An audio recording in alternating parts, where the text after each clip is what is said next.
I've been listening to stories on this channel for years, mostly while I'm out on a job trying to keep myself awake on long drives. I never thought I'd actually be the one typing this out. I'm a land surveyor by trade. It's solitary work, usually pretty boring, measuring property lines, marking boundaries for new developments, that kind of thing. I'm used to being alone in the woods. I'm used to the weird noises nature makes. But what happened to me last November in the Blackwood Valley wasn't nature. It was something else entirely.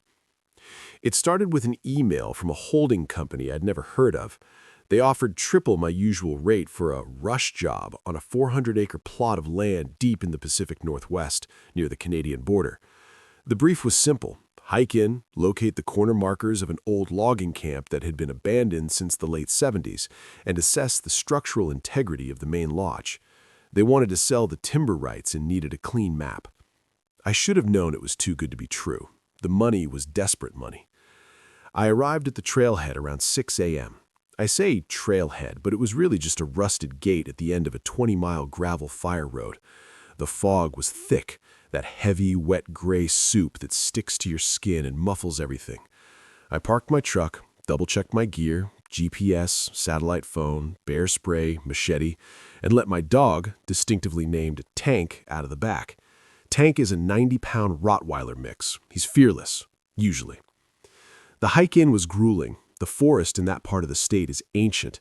The trees are so wide you can't see around them, and the canopy is so thick that even at noon it looks like twilight on the forest floor.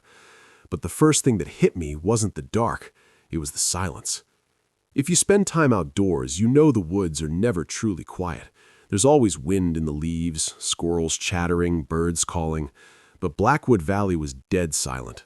No birds, no insects, just the wet crunch of my boots on decades of rotting pine needles and the sound of my own breathing. It felt like walking into a cathedral where a funeral was taking place. About 3 miles in, Tank started acting weird. He stopped dead on the trail, the hackles on his back standing up like a wire brush. He didn't bark, he just let out this low, vibrating growl that I felt in my chest. "What is it, boy?" I whispered. I looked where he was staring. There was a steep ridge to our left, covered in ferns. I didn't see anything. No bear, no cougar, just dense green hell. I pulled him along, but he kept looking back, whining. That unnerved me. Tank had faced down a black bear once without flinching, but here he looked small. We reached the perimeter of the logging camp around 10 a.m. It was a ghost town.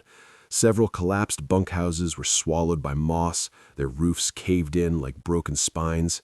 The main lodge, the building I was supposed to inspect, sat on a small hill overlooking the site. It was a massive 2-story timber structure, surprisingly intact, though the windows were jagged holes of darkness.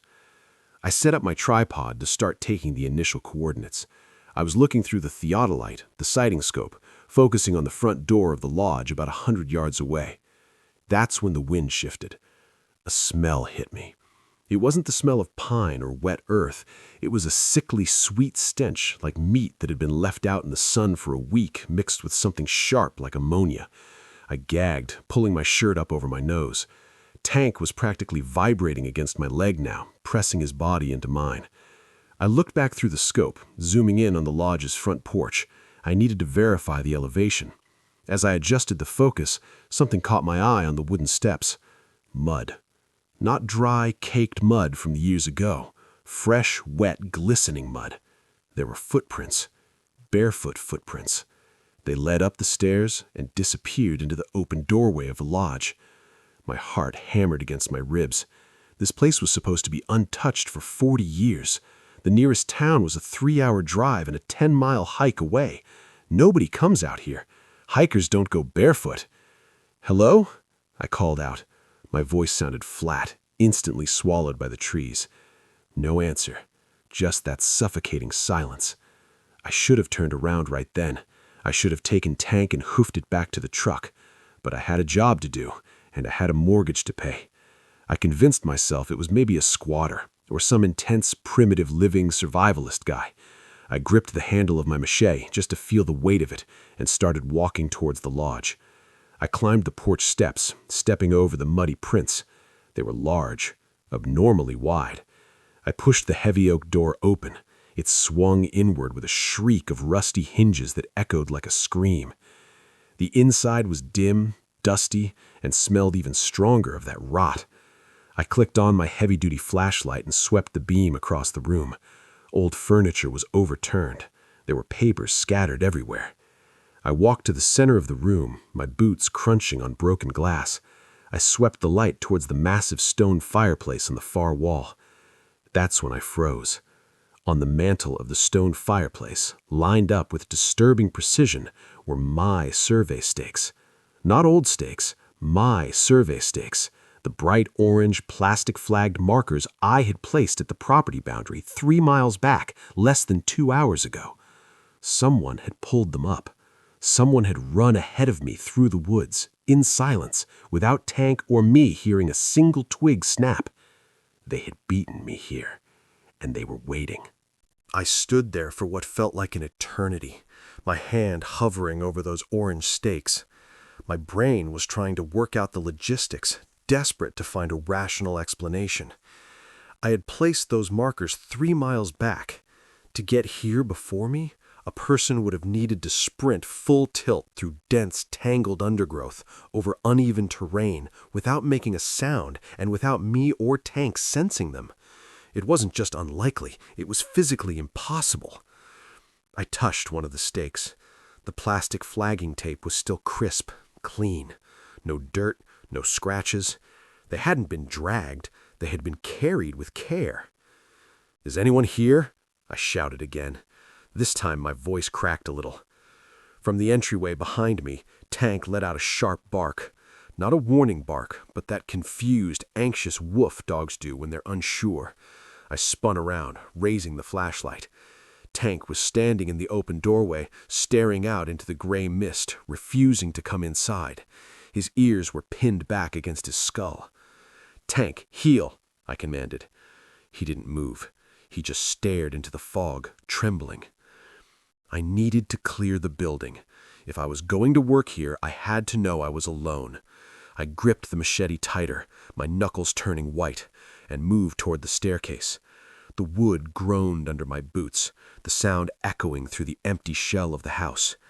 The air grew heavier as I ascended, that smell of ammonia and rotting meat getting stronger with every step. It was cloying, coating the back of my throat like grease.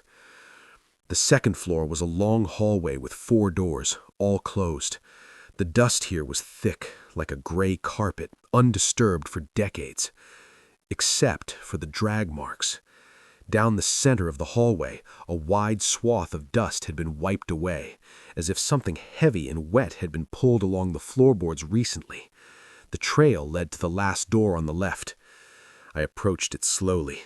My heart was thumping so hard I could hear the blood rushing in my ears. I reached out and pushed the door open with the tip of my machete. The smell hit me like a physical blow. I gagged, covering my nose and mouth with my sleeve. I swept the flashlight beam around the room. It was a bedroom, or it had been once. Now the windows were completely blacked out, smeared thick with mud and pine resin to block out every photon of light. In the center of the room was a pile. It looked like a nest. It was a chaotic mound of shredded sleeping bags, ripped nylon tents, old clothes, and dried bracken fern. I stepped closer, fighting the urge to vomit. The debris wasn't just random trash. I saw a hiking boot, just one, laced tight, with the foot seemingly cut out of it. I saw a pair of shattered air glasses, a rusted hunting knife. This wasn't a squatter's bed. This was a trophy pile. I poked the pile with my machete, shifting a layer of filthy rags. Something metallic clattered onto the floorboards. It was a digital camera, a rugged, waterproof point-and-shoot, the kind hikers use. It looked relatively new, certainly not from the 70s. The battery casing was cracked, but when I pressed the power button, the small LCD screen flickered to life. The battery was in the red, blinking. I shouldn't have looked. I should have smashed it and ran. But curiosity is a curse. I hit the playback button. The first few photos were standard tourist stuff. Selfies of a smiling young couple at the trailhead, shots of the canopy, a picture of a campfire. They looked happy. The timestamp was from 3 weeks ago. I scrolled forward. The photos stopped being posed. The next image was blurry, taken in low light. It was just the woods, but at a strange angle, low to the ground. The next one was pitch black, except for 2 reflective dots in the distance. Eyes. The next one was accidental, a blur of motion, brown and red. Then came the last video file. It was only 10 seconds long. I hit play. The video was shaky, the camera clearly having been dropped on the ground, lens facing up. The audio was terrible, mostly static, but over the hiss, I could hear a man screaming.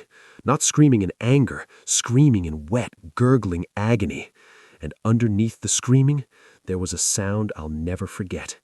It was a voice, a deep, rasping voice that sounded like grinding stones. It was mimicking the scream. It was laughing. The video cut out. The screen went black as the battery died. I stood there in the dark room, the silence of the lodge pressing in on me. Then, from directly below me, right under the floorboards where I was standing, I heard a sound. Thump, thump, thump. Someone was walking on the ceiling of the first floor. Someone tall enough to reach up and knock on the underside of the floorboards I was standing on. They knew exactly where I was. My brain did the math before my legs could even decide to move, and the answer made my blood run cold. The ground floor of the lodge had grand, vaulted ceilings, at least 12 feet high. I knew that because I'd just been looking at them through my theodolite. For something to be standing on the first floor and knock on the underside of the second-story floorboards right beneath my feet, it would have to be over 10 feet tall. Or it was standing on something. Or it was clinging to the ceiling like an insect. I didn't wait to find out which one it was. I backed out of the bedroom, my eyes fixed on the floorboards as if they might dissolve at any second. The silence had returned, but it felt different now. It was the heavy, pressurized silence of being hunted. The air in the hallway felt electric, charged with that same static you feel right before a lightning strike. I gripped the machete with a sweaty palm and moved toward the stairs. I wanted to run, but instinct told me that running was a mistake. Running triggers a chase response.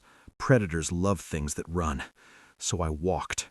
I forced myself to take slow, deliberate steps, keeping the beam of my flashlight trained on the top of the staircase. Every creak of the old wood sounded like a gunshot. I reached the landing and shone the light down into the main room. It was empty. The dust motes danced in the beam, swirling in disturbed patterns. The air currents were moving. Something had just passed through here. "Tank?" I called out, my voice barely a whisper. No answer. I descended the stairs, hugging the wall, checking every shadow. The massive stone fireplace was dark. The corners of the room were empty. But as my boots hit the ground floor, I noticed something that made me stop dead. The front door. I had left it wide open. The heavy oak door had been propped against the porch railing to let the light in. Now it was shut tight. The latch was engaged. I was trapped inside with whatever had been knocking. Panic started to claw at my throat. I lunged for the door, grabbing the iron handle with both hands. I yanked. It held fast. It wasn't locked. It felt heavy, as if someone was leaning against it from the other side. "Let me out!" I screamed, abandoning all pretense of stealth. I slammed my shoulder into the wood. The resistance suddenly gave way. The door flew open, spilling me out onto the porch. I scrambled to my feet, spinning around, machete raised, expecting a monster to be standing right there in the doorway. The doorway was empty. The porch was empty.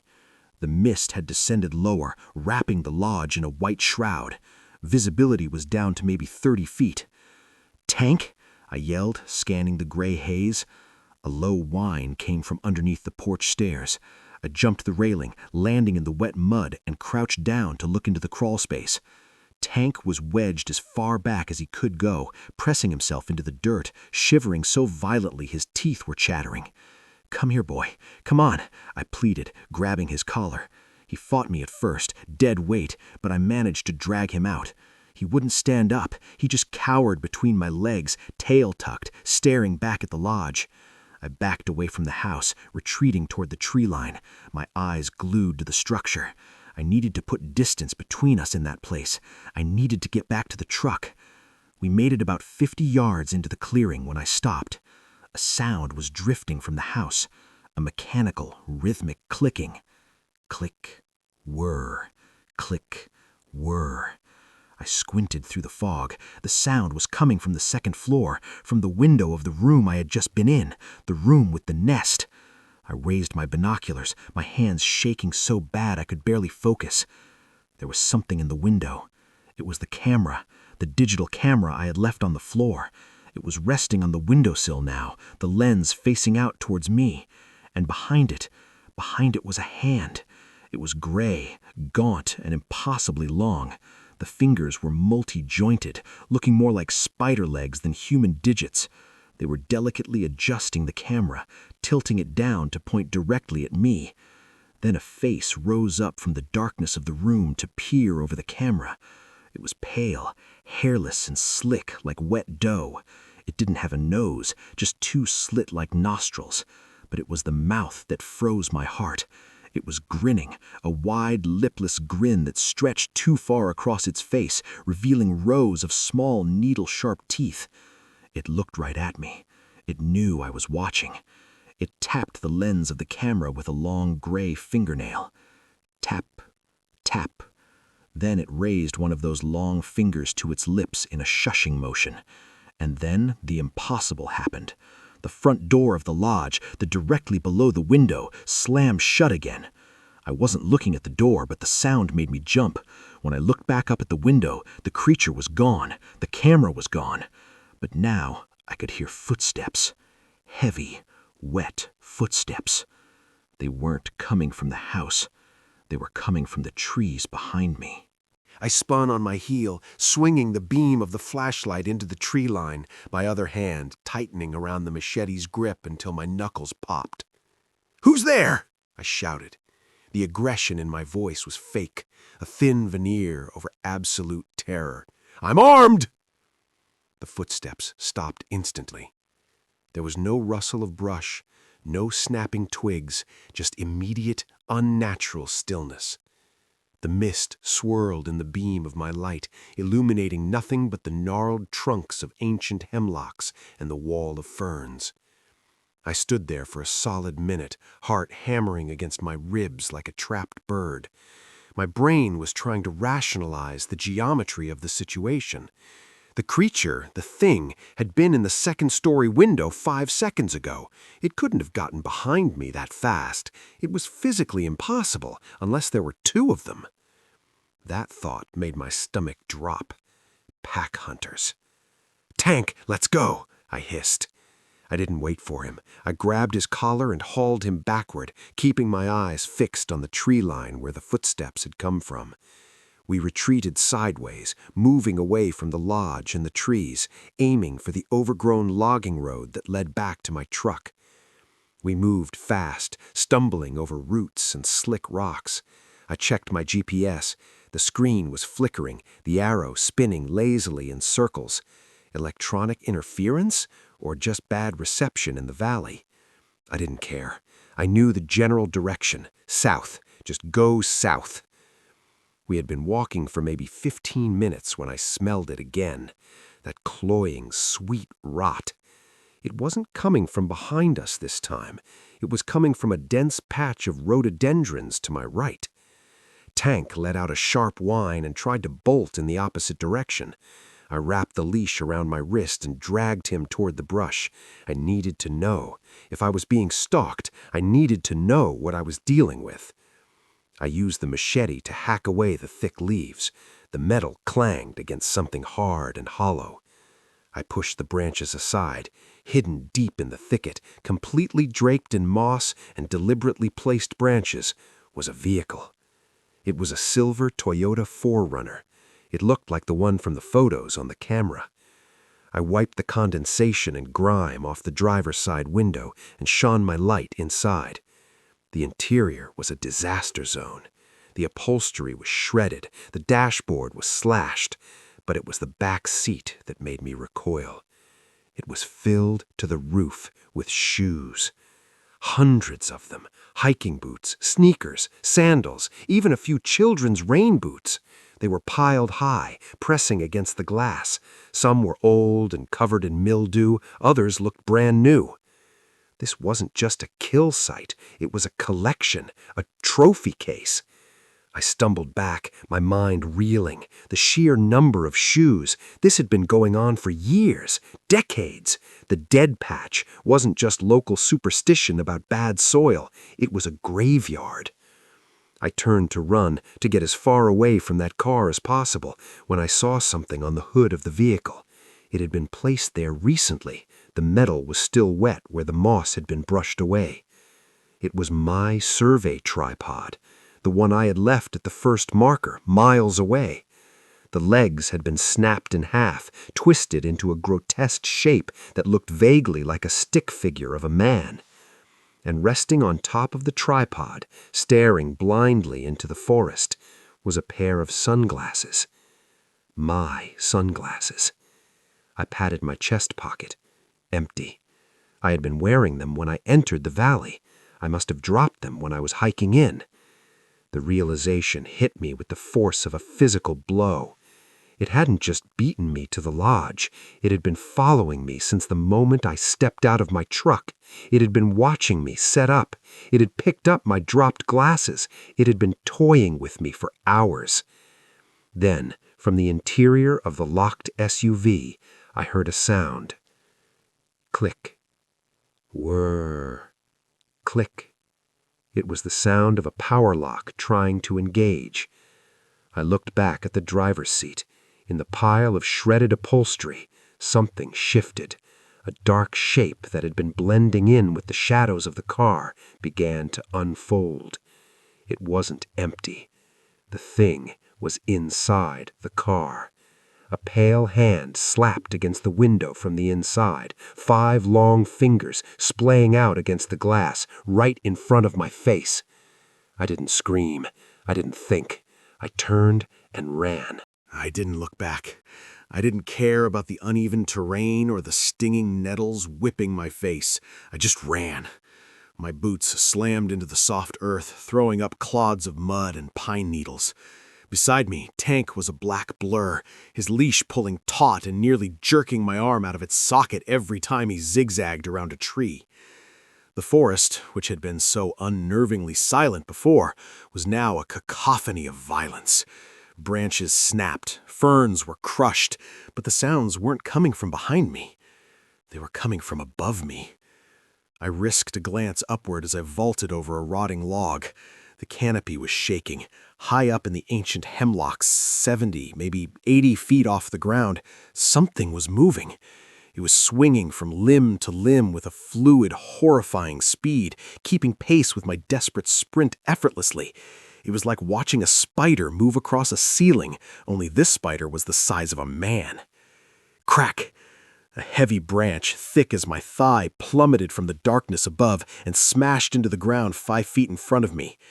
I skidded to a halt, barely avoiding the impact. It wasn't an accident, it was a warning shot. It was hurting me. "This way!" I gasped, jerking Tank to the left, away from the falling debris and down a steep embankment. We slid more than ran, tearing through berry bushes that ripped at my clothes. We tumbled into a dry creek bed, the stones slick with moss. I scrambled up, chest heaving, lungs burning like I'd inhaled broken glass. The mist was thicker down here, pooling in the low ground like milk. I pressed my back against the muddy bank, dragging Tank down with me. I clamped a hand over his muzzle, praying he wouldn't whine. "Quiet," I breathed into his ear. "Please, be quiet."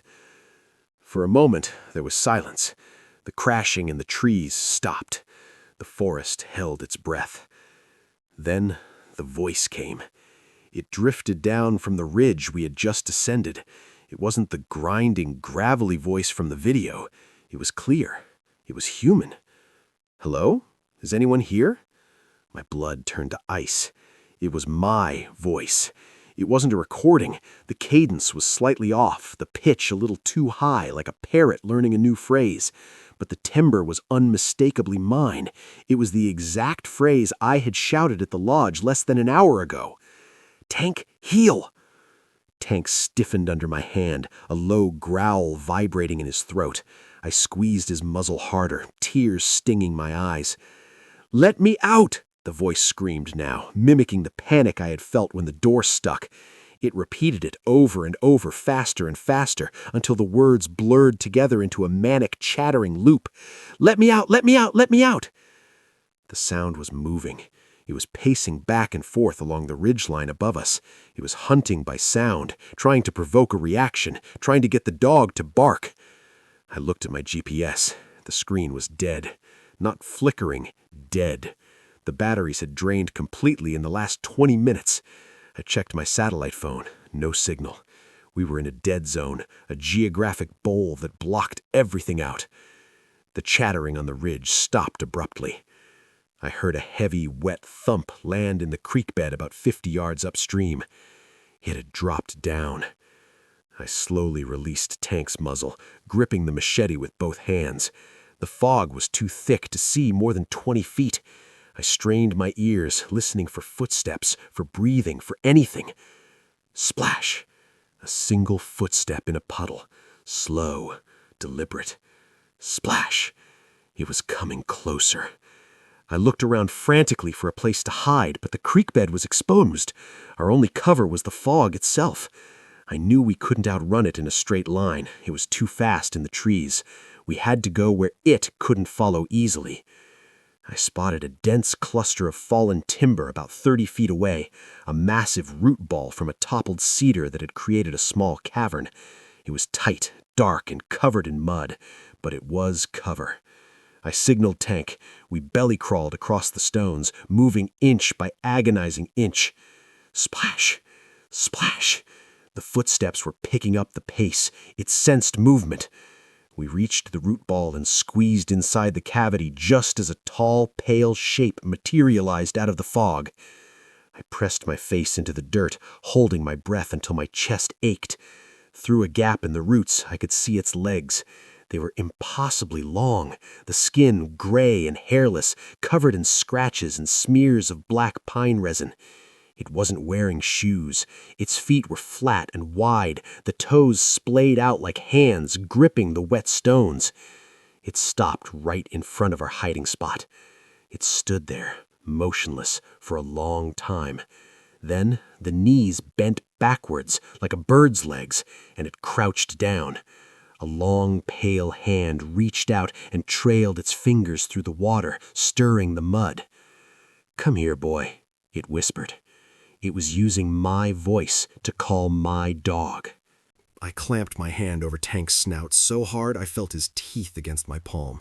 He was shaking violently, a low, terrified whine building in his throat that I was desperate to stifle. Through the tangled weave of roots and mud that formed our small cavern, I could see it. It was crouched less than 5 feet away. The pale, hairless skin of its legs was covered in scratches and bruises, slick with the mist. It was still staring at the spot where we had entered the creek bed, its head cocked at an unnatural angle, like a bird listening for a worm underground. "Come here, boy," it said again. The voice was perfect. It had my inflection, my pitch, even the slight rasp I get when I'm dehydrated, but there was no emotion behind it. It was flat, a recording played back on a loop. It was trying to trigger a response. It wanted the dog to bark. I held my breath, my lungs burning, staring at the creature's feet. The toes were long and prehensile, gripping the wet stones of the creek bed. I noticed something else, too, a detail that made my stomach churn. The skin around its ankles was loose and baggy, sagging slightly, as if it was wearing a suit made of flesh that was a size too big. The creature shifted its weight. It made a sound, not a voice this time, but a series of clicks and pops like wet knuckles cracking. It leaned down, bringing its face close to the water. I saw its profile through the gap in the roots. The eyes were black pits, devoid of whites or irises. The mouth was a thin, lipless slit. It took a deep breath, its nostrils flaring. It was scenting the air. The ammonia stench rolled into our hiding spot, so thick it made my eyes water. Tank jerked his head, trying to pull away from the smell, and his collar jingled. Ching! A tiny sound, barely audible over the running water. The creature froze. Its head snapped toward the ridgeball with terrifying speed. It didn't look like a biological movement. It looked like stop-motion animation, missing the frames in between. It was staring right at the gap in the roots, right at me. I gripped the machete, preparing to drive it through the gap into its face. I knew it would probably be useless, but I wasn't going to die without swinging. The creature reached out a hand. The long gray fingers hovered inches from the dirt wall concealing us. Then, from high up on the ridge behind it, back toward the lodge, a sound echoed through the valley. Woof! It was a bark, loud, deep, and aggressive. Tank's head jerked in my hands. I was confused. Tank was right here. The creature's head snapped back toward the ridge. It let out a hiss that sounded like escaping steam. Without hesitation, it turned and launched itself out of the creek bed. It didn't run, it bounded, clearing 10 feet in a single leap, its limbs moving in a chaotic, spider-like scramble up the embankment. In seconds, the sound of its crashing retreat faded into the distance. I didn't move. I kept my hand on Tank's mouth, counting to 60 in my head, then to 100. What was that? I whispered, my voice trembling. Whatever had barked on the ridge had saved us. But there were no other dogs out here. Had there been another hiker? Or was the valley playing tricks on us? I crawled out from under the roots, mud caking my front. The daylight was fading fast. The heavy gray sky was turning a bruised purple. Night comes early in the deep timber, and once it gets dark in the Blackwood Valley, it gets pitch black. We have to move, I told Tank, quietly. We moved upstream, away from the lodge, away from the car, away from the thing. The creek bed was our best bet. The running water might mask our scent and the sound of our footsteps. We walked for what felt like an hour, the walls of the ravine getting steeper and higher on either side. We were descending deeper into the earth, cutting through the layers of the forest. I checked my watch. 4:45 p.m. We had maybe 30 minutes of light left. The ravine took a sharp turn, and suddenly the trees cleared. We stepped out into a massive bowl-shaped depression in the land. I stopped dead. In front of us, looming out of the twilight mist, was a structure. It wasn't a logging camp. It was industrial. Massive concrete pillars covered in vines rose into the fog. Rusted iron catwalks hung like webs between them. And in the center of it all was a gaping circular maw in the earth, a mine shaft, easily 50 feet across. But it was what surrounded the shaft that made me drop to my knees. Survey stakes. Hundreds of them. My orange stakes along with old rotting wooden ones from decades ago. They were hammered into the ground in perfect concentric circles around the pit, spiraling outward. I looked at the pattern. It wasn't random. It was a map. And standing at the very edge of the pit, facing away from us, was a figure. It was wearing a bright orange surveyor's vest. It was wearing my vest. I instinctively slapped a hand to my chest. My fingers brushed the rough nylon of my own safety vest. I was wearing it. I hadn't taken it off. My mind raced, trying to process the impossibility standing 50 yards away. The figure at the edge of the pit was wearing a bright, high-visibility orange vest, identical to mine, but it hung loosely on its frame. It stood perfectly still, facing the abyss, its head bowed as if in prayer. "Hello?" I called out. My voice was barely a croak, dry as dead leaves. The figure didn't flinch. It didn't turn. Tank let out a sound I had never heard a dog make before, a high-pitched, vibrating shriek. He scrambled backward, his claws scrabbling for traction on the concrete, desperate to get away from the pit. I dropped the leash. I knew I shouldn't, but he was going to drag me over the edge if I didn't. He bolted for the tree line, disappearing into the gathering darkness. "Tank, wait!" I hissed, but he was gone. I was alone. I should have followed him. Every survival instinct I had was screaming at me to run. But the surveyor in me, the part of my brain that needed to understand the geometry of the land, forced me forward. I needed to see who was wearing that vest. If it was a person, maybe they were hurt, maybe they were in shock. I raised the machete and took a step onto the cracked concrete slab. The air here was colder, dropping 10 degrees in the span of a few feet. A wind was rushing up from the mine shaft, carrying a scent that wasn't rot. It was metallic, like ozone and old blood. I walked slowly towards the figure, my boots echoing on the concrete. Tap, tap, tap. "Hey," I said, louder this time. "I'm not going to hurt you." I reached the figure. I reached out with the tip of my machete and tapped its shoulder. The body was stiff. It swayed slightly, then pivoted on its heel with a dry, grinding sound. It turned to face me. I didn't scream. My throat simply closed up. It wasn't a person. Not anymore. It was a construct. The underlying frame was made of survey range poles and tripod legs lashed together with black electrical wire. But draped over this skeleton was skin.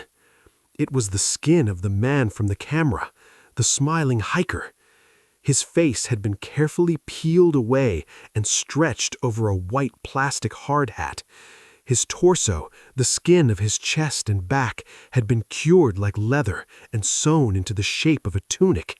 And over that terrifying fleshy mannequin, they had placed a pristine orange safety vest. But it wasn't just a scarecrow. It was an instrument. Protruding from the mouth of the stretched face was a plastic tube funneled down into the hollow chest cavity of the structure. As the wind rushed up from the mine shaft behind it, the air caught in the tube. A low, mournful note resonated from the chest of the thing. It sounded like a flute made of bone. I stumbled back, my mind unable to handle the grotesque engineering of it. They hadn't just killed him. They had turned him into a wind chime, a warning marker. The sound grew louder as the wind picked up, and then other sounds joined it. From the darkness of the pit, that massive black throat in the earth, echoes began to rise. Click, click, click. It started as a few isolated sounds, bouncing off the damp walls of the shaft deep underground. Then it multiplied. Dozens, hundreds, a cacophony of wet clicking and chittering rising from the deep. I shined my flashlight down into the pit. The beam cut through the mist, illuminating only the first 50 feet of slick, moss-covered rock. But down below, in the crushing dark, I saw movement. Reflective eyes. Not 2, not 10, hundreds. They were clinging to the walls of the shaft like bats in a cave. A swarm of pale, spindly shapes shifting and crawling over one another. As the light hit them, the clicking stopped instantly. Silence slammed back into the clearing, heavier than before. Then, from the very bottom of the pit, a single voice drifted up. It was amplified by the acoustics of the shaft, booming like a loudspeaker. "Is anyone here?" It was my voice again, perfect, clear. Then another voice joined it, a woman's voice, the woman from the camera. "Baby, look at this, it's beautiful." Then a third voice, an older man, rough and coughing. "Get the line tight, pull it." The pit was playing back recordings. It was a library of every victim that had ever fallen into the dead patch. And then the voices stopped, and a new sound emerged, the sound of scraping. The eyes in the dark began to rise. They were climbing the walls. They were coming up. I turned to run, but as I spun around, I saw the tree line where Tank had disappeared. The sun had fully set. The woods were a wall of solid black. And emerging from that blackness, stepping onto the concrete slab to cut off my escape, were 3 tall, pale figures. They weren't moving fast. They didn't have to. They spread out, blocking the path to the trail, their long arms hanging nearly to the ground. One of them, the one in the middle, tilted its head. It raised a hand and pointed a long gray finger at the skinned scarecrow standing next to me. Then it pointed at me. It grinned, that wide, lipless nightmare grin. "Survey complete," it whispered in my voice. There is a specific kind of clarity that comes when you realize you are about to die. The panic vanishes. The trembling stops. Your world narrows down to a single sharp point: survival. The three pale things stood shoulder to shoulder on the edge of the concrete slab, blocking the only path back to the woods. Behind me, the clicking from the mine shaft was rising to a deafening crescendo, like 1,000 crickets screaming in unison. The creatures in the pit were cresting the rim. I could hear their wet hands slapping against the concrete. The leader, the one who had spoken with my voice, took a step forward. Its movements were jerky, unnatural. It raised its arms wide as if to embrace me. "Coordinates received," it buzzed, a glitchy amalgamation of the dead hiker's voice and mine. "Processing." I didn't wait for it to finish. My hand flew to the canister on my belt. Bear spray, concentrated capsian designed to stop a charging grizzly in its tracks. I ripped the safety clip off with my thumb and squeezed the trigger. A thick orange cloud erupted from the nozzle, hissing loudly. I didn't aim for the chest. I aimed for the sensory organs. I sprayed a wide arc right across their faces, coating those slit-like nostrils and black lidless eyes.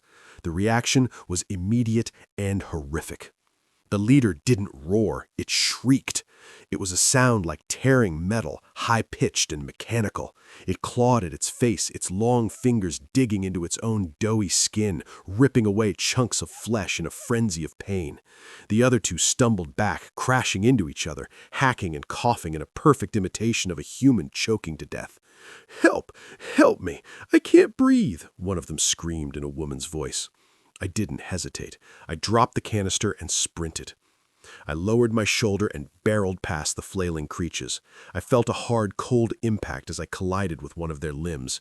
It felt like hitting a tree branch wrapped in wet leather. Something sharp snagged my jacket, tearing through the heavy canvas and slicing into the skin of my upper arm. The pain was a hot white flash, but the adrenaline washed it away instantly. I stumbled, regained my balance, and plunged into the darkness of the tree line. I didn't use my flashlight. Light would just be a beacon. I ran blind. I crashed through rhododendron thickets and fern gullies, my hands out in front of me to ward off trees. Branches whipped my face, drawing blood. Roots snagged my boots, sending me sprawling into the mud, but I scrambled up on all fours and kept moving. Behind me, the clearing had erupted into chaos. The shrieking of the blinded creatures mixed with the chittering of the swarm emerging from the pit. It sounded like a riot in a slaughterhouse, but they weren't staying behind. I could hear the crashing in the canopy above me again. They were taking to the trees. They were faster up there. "Tank, come here, boy. Wait up. Don't leave me. Over here, over here." The woods were suddenly filled with voices, dozens of them. They were throwing my own calls back at me from every direction, left, right, even from directly ahead. They were trying to disorient me, to make me doubt my own sense of direction. They were hurting me again. I ignored them. I focused on the gradient of the ground. Down. Water flows down. If I could find the river, the big river at the valley floor, maybe I could wash my scent off. Maybe the current could carry me out. I slid down a steep embankment, my boots skiing on loose shale. I grabbed a sapling to stop my fall, wrenching my shoulder, the same one that had been cut. I bit my tongue to keep from screaming. I paused for a second, chest heaving, listening. The heavy crashing in the trees had stopped. The voices had stopped. The silence was worse. I pressed my back against a massive cedar tree, trying to merge with the bark. I held my breath. Sniff. It was close, right on the other side of the tree. Sniff, sniff. I slowly reached for my machete, and my hand grasped empty air. The sheath was empty. I must have lost it when I fell or when the creature snagged me. I was weaponless. The sniffing sound moved. It drifted around the trunk to the left. I moved to the right, stepping as softly as I could on the moss. Then, 5 feet in front of me, A shape separated itself from the darkness. It wasn't a mimic. It was too small. It was quadrupedal. Tank? I whispered, relief flooding my veins.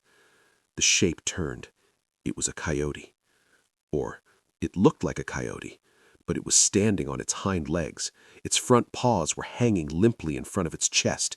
Its neck was elongated, stretched out like taffy. It opened its mouth, and a voice, my voice, came out, perfectly conversational. "You forgot your tripod," it said. It lunged. I threw myself backward, tripping over a root. I fell hard, tumbling down into a ravine I hadn't seen in the dark. I rolled, slamming into rocks and stumps, the world spinning in a violent blur of pain and darkness. I hit the bottom with a bone-jarring thud. I lay there, stunned, tasting copper. My flashlight had rolled a few feet away, the beam flickering weakly against a wall of wet stone. I tried to sit up, but my body screamed in protest. I looked at the wall illuminated by the dying light. It wasn't natural rock. It was concrete. I had fallen into a foundation, an old basement of a building that had long since rotted away. I grabbed the light and swept it around. There were no stairs. The walls were 10 feet high and slick with moss. I was in a concrete box. And in the corner of the box, huddled together in a shivering mass, were piles of clothes, jackets, jeans, flannel shirts. But they weren't empty. As the light hit them, the piles shifted. A hand, a human hand, reached out from the mass of fabric. "Shh, turn off the light. They can see the beam." I thumbed the switch instantly, plunging us into total darkness. The afterimage of the flashlight beam burned a blue-green streak across my vision, but the reality was pitch black. I lay frozen in the damp leaves at the bottom of the concrete pit, every muscle coiled tight, listening. Above us, the forest was alive. The crashing in the canopy was distant now, moving away to the north toward the river. The voices, my voices, were fading, calling out to each other in a chaotic, overlapping chorus. "Tank, come here! Wait up! Hello?" They had lost the scent, for now. I turned my head slowly toward the corner where the voice had come from. "Who are you?" I whispered, barely moving my lips.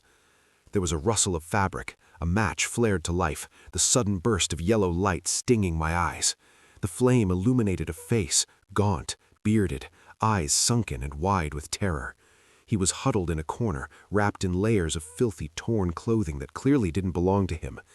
He looked like a wild animal caught in a trap. "Quiet," he hissed, shielding the flame with a trembling hand. "They listen to the ground. They can hear your heart beat if you're scared enough." He blew out the match, leaving us in the dark again. "Who are you?" I asked again, crawling closer until I could feel the heat coming off him. He smelled of old sweat, wood smoke, and fear. "I'm the one who didn't scream," he whispered back. His voice was raspy, unused. "Name's Miller. Came up here 3 weeks ago? 4? Lost track. Was looking for elk." My stomach dropped. "Miller? Were you with a woman? Sarah?" I heard a sharp intake of breath in the dark, a sob caught in his throat. "They took her. First night. They wear her voice now. Sometimes I hear her calling me. Sometimes she sounds happy. Sometimes she sounds like she's drowning." I felt a cold sweat break out on my forehead. The mimicry wasn't just a hunting tactic. It was psychological torture. "We have to get out of here," I whispered urgently. "My truck is 5 miles south. If we can get to the river—" "No," Miller hissed, grabbing my arm with a grip like iron. "The river is where they wait. They know people go for water. They string 'em up in the trees by the banks like wind chimes." He released me, his breathing ragged. "There's no way out. Not on foot. They're faster. They never get tired. And there's too many of them now. The colony, it's waking up." "Colony?" I asked, dread pooling in my gut. "The pit. The mine. It goes deep, miles deep. They come up when it gets cold. They're hungry." We sat in silence for a moment, the weight of his words sinking in. Then, from directly above us, right at the lip of our concrete prison, a pebble skittered down the wall. Clatter. We both froze. Another pebble, then a handful of dirt rained down on us. Something was walking around the rim of the foundation. Crunch. Crunch. It was heavy. 2 legs.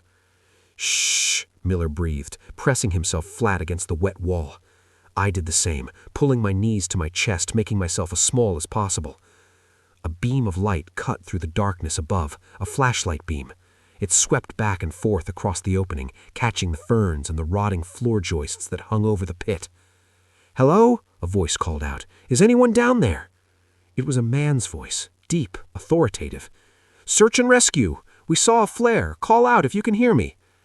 My heart leapt into my throat. Rescue! They had seen the bear spray cloud? Or maybe someone had reported me missing? I opened my mouth to shout back. Miller clamped a filthy hand over my face, his fingers digging into my cheeks. He shook his head violently in the dark. "Don't," he hissed into my ear. "Listen." I struggled against him for a second, then stopped. "Search and rescue," the voice called again. "We have medical. Just give us a sign." I listened closer. The voice was wrong. It was too rhythmic, too perfect. The inflection on rescue was identical every single time. It wasn't a person shouting. It was a recording. And underneath the voice, faint but unmistakable, was a sound I had heard before. Click, whir, click. The sound of a camera shutter or a tape recorder being rewound. The light beam swung away from the pit. "Sector clear," the voice said, but this time it was distorted, deeper, like a radio transmission being played at half speed. "Moving to quadrant 4. Then the heavy steps walked away into the forest. Miller slowly took his hand off my mouth. He was shaking so hard his teeth were chattering. "They learn. Every time they catch one of us, they learn something new. New words, new tricks. Now they know about rescue." I felt a surge of pure, cold rage. They were evolving. They were using our hope against us. "We can't stay here," I said, my voice hardening. "They'll check the pits eventually. We have to move." "Where?" Miller whimpered. "Where can we go?" I thought about the map, the survey stakes spiraling out from the mine, the pattern. It wasn't just a map of the colony. It was a boundary line. "The lodge," I said. Miller looked at me like I was insane. "The nest? You want to go back to the nest?" "Not the lodge itself," I corrected. "The garage. I saw it on the survey map. There was a detached garage near the trailhead. It had a generator hookup. If there's fuel—" "Fuel?" Miller asked. "Fire," I said. "We're going to burn them out." I stood up, wincing as my shoulder throbbed. I reached down and hauled Miller up to his feet. He was light, practically emaciated. "Can you run?" I asked. He nodded weakly. "If I have to." "Good," I said, gripping his shoulder, "because we're going to run like hell." I grabbed a rotting 2x4 from the debris on the floor. It wasn't much of a weapon, but it was heavy. I boosted Miller up to the lip of the foundation. He scrambled over the edge and pulled me up. We stood at the edge of the clearing, the forest looming around us like a wall of teeth. "Which way?" Miller whispered. I pointed north, away from the river, back toward the way I had come in, back toward the horror. "That way," I said. We took off running into the dark. And this time, we didn't try to be quiet. We reached the detached garage in a blur of adrenaline and agonizing pain. It was a corrugated metal shack about 200 yards from where I'd parked my truck that morning. It felt like a lifetime ago. "Fuel!" I gasped, kicking the rusted padlock. The hasp snapped and the door swung open. The smell inside was overpowering, diesel and old grease. I fumbled for the jerry cans lining the back wall. Most were empty, light as feathers. I swore, kicking them aside until I found one that sloshed. Heavy. Maybe 5 gallons of diesel. "Pour it," Miller wheezed, leaning against the doorframe, watching the darkness outside. "Everywhere. The floor. The walls." I uncapped the can and began splashing the fuel in a wide arc. My hands were shaking so bad I soaked my own boots. "They're coming," Miller whispered. I stopped. The silence of the woods had returned, but it was brittle now. Then, from the darkness of the garage rafters above us, a voice spoke. "Reviewing data." It was my voice. Calm. Professional. I looked up. Clinging to the metal trussings like a bat was the leader. The orange vest was shredded now, revealing the wet, gray musculature beneath. Its head, that smooth, featureless dome with the grafted face of the hiker, was twisted all the way around, staring down at us. It dropped. It landed between Miller and me with a wet slap. Miller screamed, a raw, hopeless sound, and turned to run, but a second creature lunged from the shadows of the doorway, grabbing him by the ankle. It dragged him out into the night. "Help me! Oh God, help me!" Miller screamed. I froze. I held the lighter in one hand and the empty gas can in the other. I looked at the door. I could run after him. I could try to fight them. But then I saw the eyes. Dozens of them. Reflective pairs of eyes emerging from the tree line, surrounding the garage. They weren't attacking. They were watching. They were waiting for me to run so the chase could begin. I made a choice. A selfish, terrible choice. I flicked the lighter. The diesel fumes caught instantly. A wall of heat slammed into me, knocking me backward. The fire roared up the fuel-soaked walls, illuminating the interior of the garage in blinding orange light. The creature inside, the leader, screeched. It covered its face, retreating from the sudden brightness. Fire was the one thing they didn't understand, the one thing they couldn't mimic. I didn't wait to see it burn. I turned and threw myself through the back window of the garage, shattering the glass with my elbow. I tumbled out onto the pine needles, coughing smoke, the heat searing the back of my neck. "Tank!" I screamed. "Tank!" I sprinted toward the truck. The fire was spreading fast now, licking at the dry canopy above. The woods were waking up in a frenzy of panic. I reached the gravel road. My truck was there, a dark monolith in the gloom. Something moved underneath it. Tank? My dog crawled out from under the chassis, belly low to the ground, whimpering. He didn't bark. He just scrambled toward me, desperate. I threw the driver's door open and hauled him onto the seat. I jammed the key into the ignition. Click. My heart stopped. Click. No. No. A pale hand slammed against the driver's side window. The leader. Its skin was blistered, bubbling from the heat. The orange vest was melted into its flesh. It pressed its face against the glass. It didn't attack. It just stared. It raised a long, burned finger and tapped the glass. Tap. Tap. Then it opened its mouth and spoke one last time. It didn't use my voice. It used Miller's voice, screaming in agony, perfectly replicated.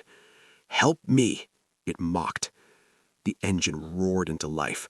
I slammed it into gear and floored it. The tires spun, throwing gravel, and the truck fishtailed violently before catching traction. I didn't look in the rearview mirror.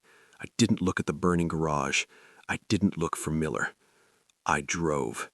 I drove down that mountain at 60 miles an hour, risking death on every curve until the gravel turned to pavement and the trees gave way to the lights of the highway. That was 6 months ago. I reported the incident to the police. I told them I found a squatter camp, that I was chased, that there was a fire. I didn't mention the monsters. I didn't mention the mimicry. If I had, they would have put me in a padded room. They found Miller's remains a week later. They said it was a bear attack. They said he had been dead for weeks. But I know the truth. I know he was alive when I left him. I don't go into the woods anymore. I work a desk job now, processing data for a city planning firm. It's boring, it's safe. But sometimes, late at night, when the house is quiet and I'm lying in bed, I hear it. My phone will light up on the nightstand. No caller ID, just a voicemail notification. I never answer it. But once, just once, I listened to the message. It was just static at first. Then the sound of wind rushing over a deep pit. Then a click. And then my own voice, clear as day, whispering from the dark. Survey complete. Ready for phase 2. I disconnected my phone. I bought a gun. And I never, ever turn off the lights.